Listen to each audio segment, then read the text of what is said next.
Thank you very much, Chair.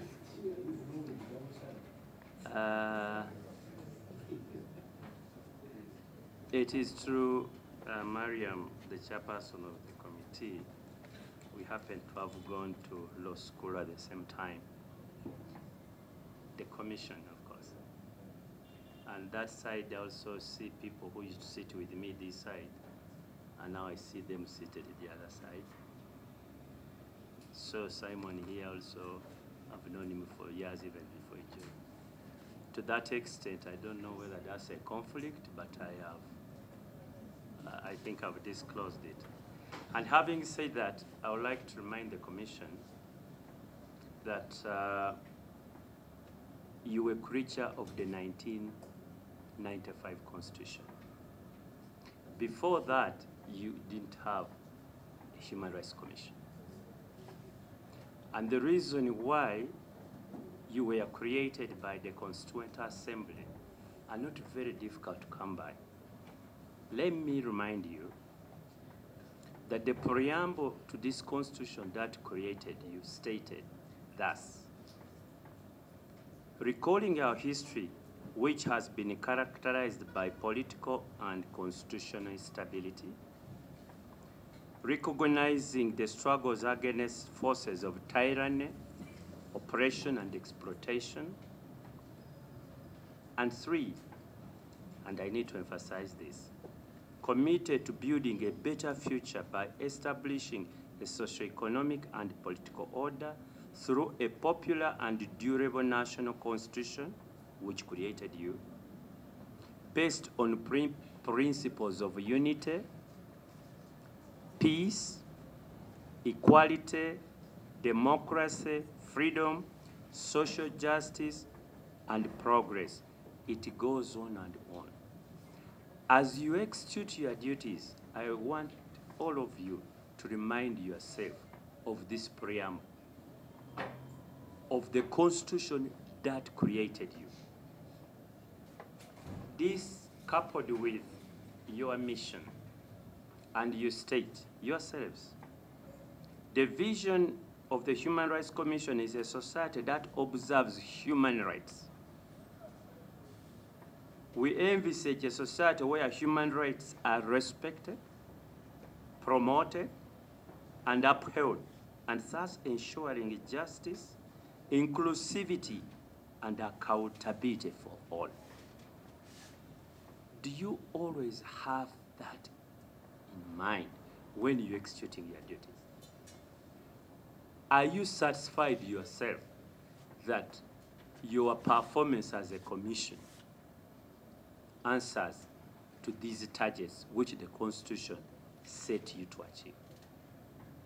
Do you think the people of Uganda you are serving, and I repeat, do you think the people of Uganda you are serving are happy with your performance? Mark yourselves. You see, it is not what you say or you tell us. It is what you do.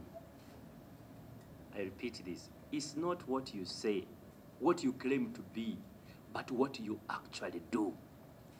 That is the most and critical issue. I don't know, Madam Chairperson. There was a lady, I was watching TV, she's your staff, who was in Kawempe. Is she in this room? The one you deployed who was in Kawempe. She was on TV. Is she in this room? When all of us were seeing brutalities on TV, she was on the very TV thing saying everything is moving smoothly. I almost froze, Madam Chairperson. You see, just then she would have said it.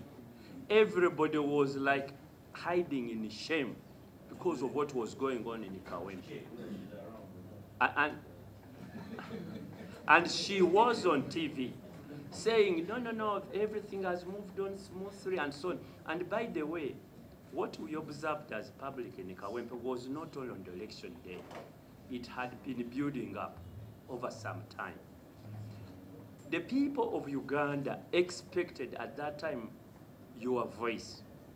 They did. They expected your voice. And you were quiet. You only came in at the end with some sort of statement. Actually, in English, we call it postmortem. Instead of like, when these things were happening, you should have moved in and talked to the stakeholders that that is not what you expect the process to be. Honorable Simeo, you've been in this house, and my colleagues here, you've been here. My old girl, who were in law school, we were taught fairness. That's what we are taught. We are taught the law to observe the law. How do you go and justify and portray a rosy picture when things are not going well? That's when even those who will be talking about you in bad faith will be taken to be correct, because you don't make your case better. I leave that to you, and I don't want to patronize, but remind you that this is what we as a public, this is what we expect you to do. If you take that counsel in good faith, let me go to your document. Mr. Chairman, when you look at the performance, let us look at the first quarter of the financial year. You were allocated, it's on page 2. You allocated 20.5 billion. Yes? And of this 20.5 billion, the money which went to do the core function is 0.523%. So, to me, you did nothing. But you had the salaries, you had everything, the vehicles had fuel and so on. But the core functions, you had done less than 1%. For heaven's sake, if you are going to use less than 1% of the resources available to you to do your core mandate, can you meaningfully say you have done anything? I don't know whether this is economics, which is common sense. So, in November, you get the supplementary. But like our colleague has said, supplementary under the Public Finance and Management Act should always come in where the activities are not what? Foreseeable, and they are also unavoidable. Just look at how the money which you got, and this time you get 10.4 billion. Research and civic education, was it foreseeable? Inspection and monitoring government compliance and human rights standards, was this foreseeable?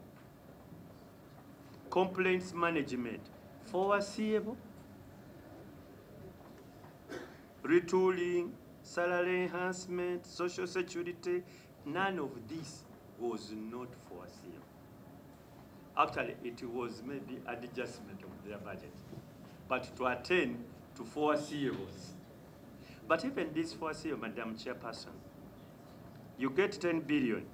How much of this goes to your staff, the 10 billion? Salary enhancement, 2 billion. Yes? So that's already 20%. Social security contribution, 378. Contractual gratuity, 650. Maintenance of equipment, all this is really foreseeable. The only money which goes to the core mandate, I think, is contract complaints management, which is 517, which is, if you that is how much in terms of percentage, 5%?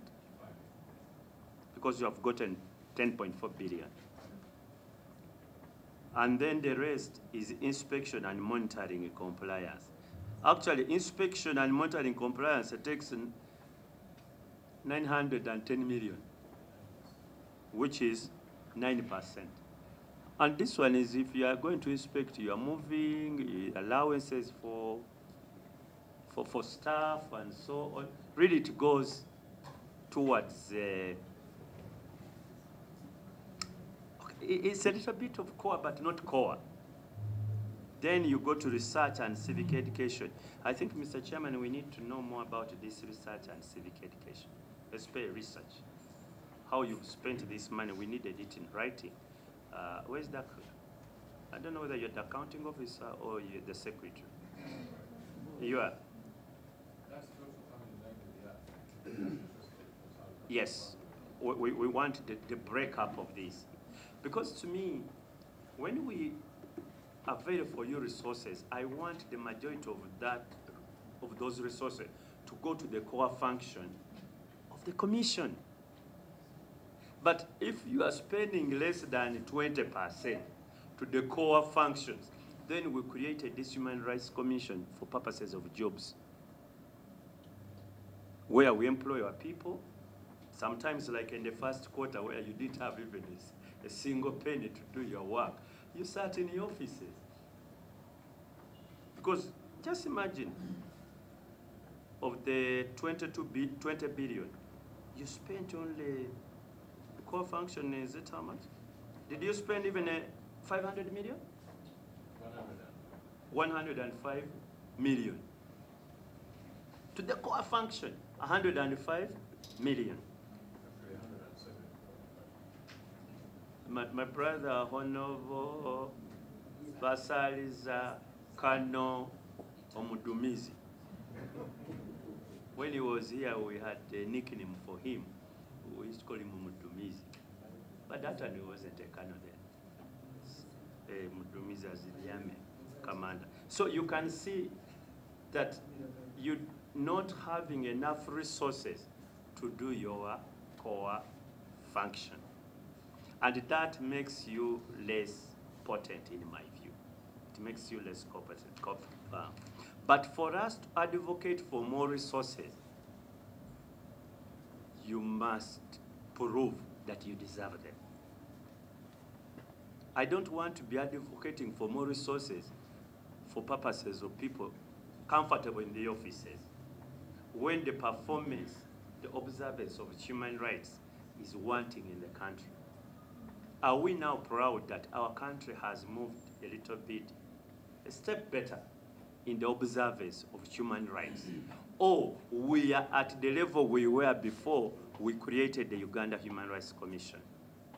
Do we have that research that we have moved and we are happy that the situation is certainly far, far better than it was before you people came into existence? And when I say you, I'm meaning the commission.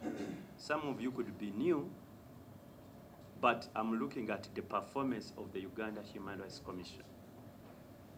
Sometimes we had a lot of expectation during the constitutional making, and that's why we created this institution. And like I reminded you, it was because we are recalling our history. But today, this era, I don't know that I pronounce it in Lesotho. The era, or I pronounce it in Chigisu. You can have on camera journalists being tortured publicly.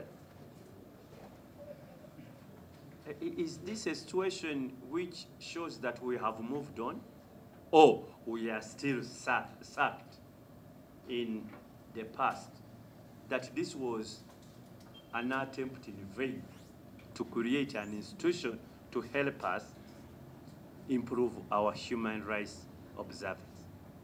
Mr. Chairman, I'm sorry, I don't want to degenerate into patronizing or lecturing, but I think we need to do better as a commission.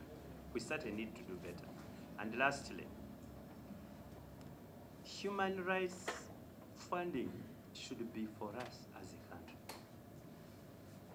Why do we go begging for money from these people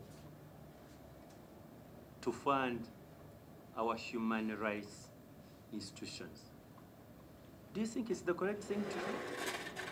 That a country with its sovereignty must go begging money from donors to say, give us some money to see whether we are performing well in human rights. Does that make common sense, really? I refuse, I reject an idea of begging for money for purposes of human rights observance.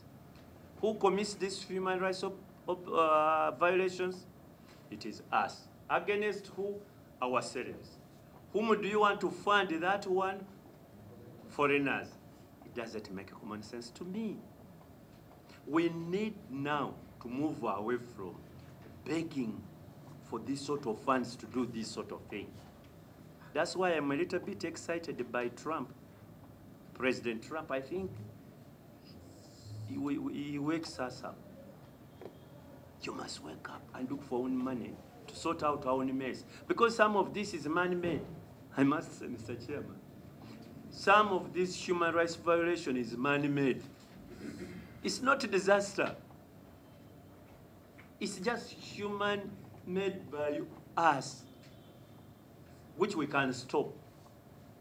Who tells you to beat up journalists? And then you go and say, please, Americans, give us money to investigate how we've beaten up journalists. Ah, you guys, wake up, please. Give us money to go and investigate how we've locked up people without trial. Please help us with some money why we've remanded too many people in Rosita, those who are not even on trial. By the way, Madam Chairperson, we have another problem. People who are on remand. We got a case the other day, I don't know whether you picked it up, which came on the floor. Somebody had been on remand for 20 years. 20 years on remand. And you just imagine that's the family of that person, or even us, how we are looking at the Human Rights Commission, seated comfortable asking for these billions, when somebody is just in Rosita on remand for 20 years. No trial, on remand. On remand, 20 years. A kid who was born when he was first remanded is now 20 years. One was a 20-something. And I thought you people, you have picked up that, and these are the sort of cases we would expect you to be handling. They may not even need bigger resources. But if you sit in your office that you don't have money to do your core mandate. Yes, sir, please. We know, because there was a policy shift 3 or 4 years ago, that once a violation is established, the compensation should come from the budget of the entity from where the violator comes from. May we know from the Commission whether that is being followed up, and probably know whether you're following up even their budgets, that once their money is deducted, they don't ask for a supplementary to replace the same money that has been deducted from them.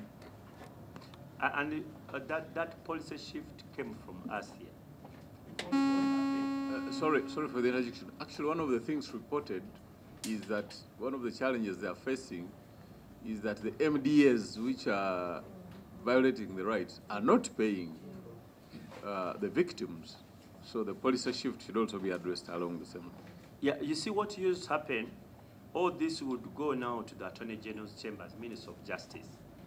And it would be a budget to the Minister of Justice.